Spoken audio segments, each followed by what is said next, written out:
Hola a todos y bienvenidos a Conociendo la Historia de México, el espacio donde discutimos, analizamos y reflexionamos sobre temas cruciales que impactan nuestras sociedades.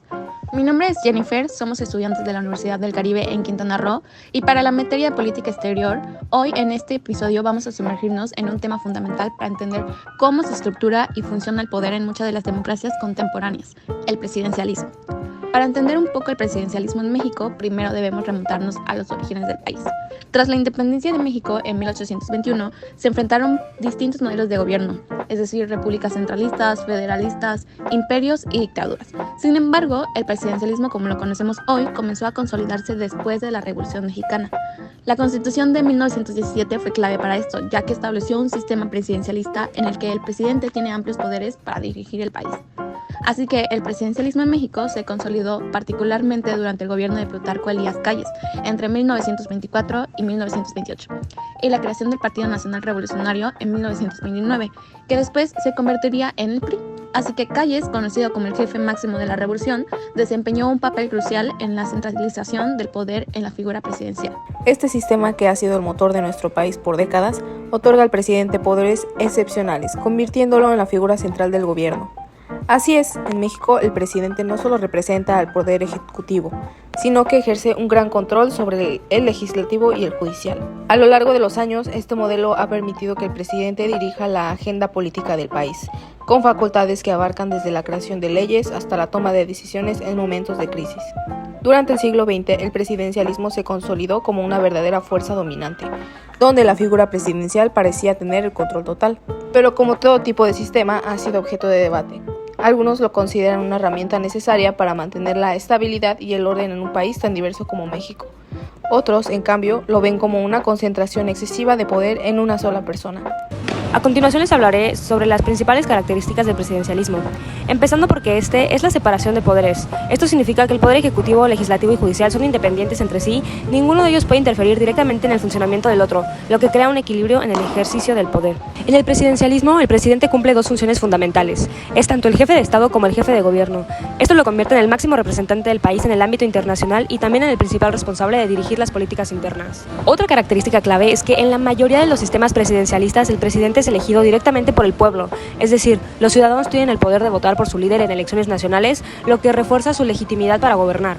Una diferencia importante con otros sistemas es que el presidente tiene un mandato fijo. Generalmente este periodo dura entre 4 y 6 años, dependiendo del país. Esto ofrece estabilidad, ya que se sabe con certeza cuándo habrá nuevas elecciones, a diferencia de los sistemas parlamentarios, donde los gobiernos pueden caer antes de tiempo. Y aquí viene algo interesante. En el presidencialismo, el presidente no puede disolver el Congreso. A diferencia de un sistema parlamentario donde el gobierno puede convocar elecciones anticipadas, en el presidencialismo tanto el ejecutivo como el legislativo permanecen en sus puestos durante el periodo asignado, salvo en situaciones extremas como el proceso de impeachment. En este sistema, el presidente concentra el poder ejecutivo. Es quien tiene la responsabilidad de aplicar las leyes, dirigir la política interna y manejar las relaciones exteriores. Sin embargo, sus decisiones están sujetas a la supervisión de los otros poderes.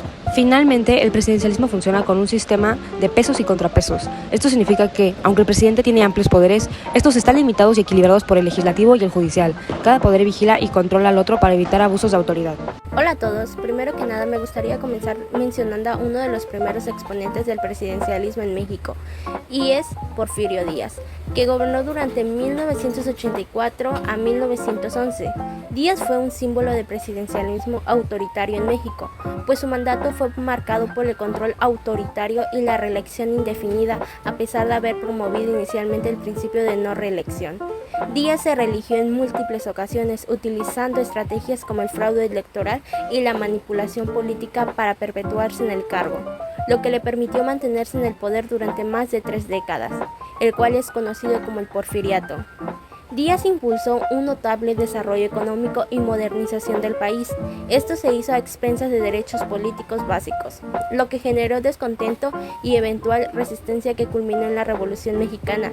De igual manera, durante su gobierno reprimió a la oposición política mediante la censura, persecución y eliminación de disidentes, lo que contribuyó a un ambiente de control y temor, característico de un régimen autoritario. En pocas palabras, podemos decir que se caracterizó por la estabilidad política y el crecimiento económico, pero también por la represión y la falta de libertades democráticas. Años después de que Porfirio Díaz deja la presidencia, tras haber gobernado alrededor de 3 décadas, llega Plutarco Elías Calles, el cual sube como presidente de la República Mexicana y gobierna de 1924 a 1928. Su administración se caracterizó por la centralización de poder en la figura del presidente y la consolidación de un régimen político que buscaba controlar y dirigir diversos sectores de la sociedad. Aunque su mandato oficial fue de 4 años, su influencia se extendió más allá a través de periodos conocidos como el Maximato. Debemos recordar que el Maximato fue un periodo histórico y político en México que se extendió de 1928 a 1934 y se caracterizó por la influencia del general Plutarco Elías Calles en la política nacional y los presidentes seguidos después de él. Otro de los principales exponentes fue el presidente Lázaro Cárdenas, que estuvo en 1934 a 1940. Es uno de los presidentes más influyentes de la historia de México, conocido por su gobierno progresista y por la nacionalización del petróleo. Redistribuyó el poder del presidente al fortalecer la relación con las masas populares y los campesinos. Asimismo, implementó reformas agrarias y expropió las compañías petroleras extranjeras, creando Pemex. También consolidó el presidencialismo al dar un carácter social a las políticas de gobierno. El presidente Adolfo López Mateos, de 1958 a 1964, que fue durante la época del Milagro Mexicano, fue un presidente que manejó un fuerte control presidencial en un contexto de crecimiento económico. Consolidó el modelo de desarrollo estabilizador, donde el Estado desempeñaba un papel central en la economía. Asimismo, fortaleció el presidencialismo al mantener una política exterior activa y reforzar el control estatal sobre sectores estratégicos. Carlos Salinas de Gortari, 1988 a 1994, fue clave en la modernización económica de México y en la implementación de políticas neoliberales.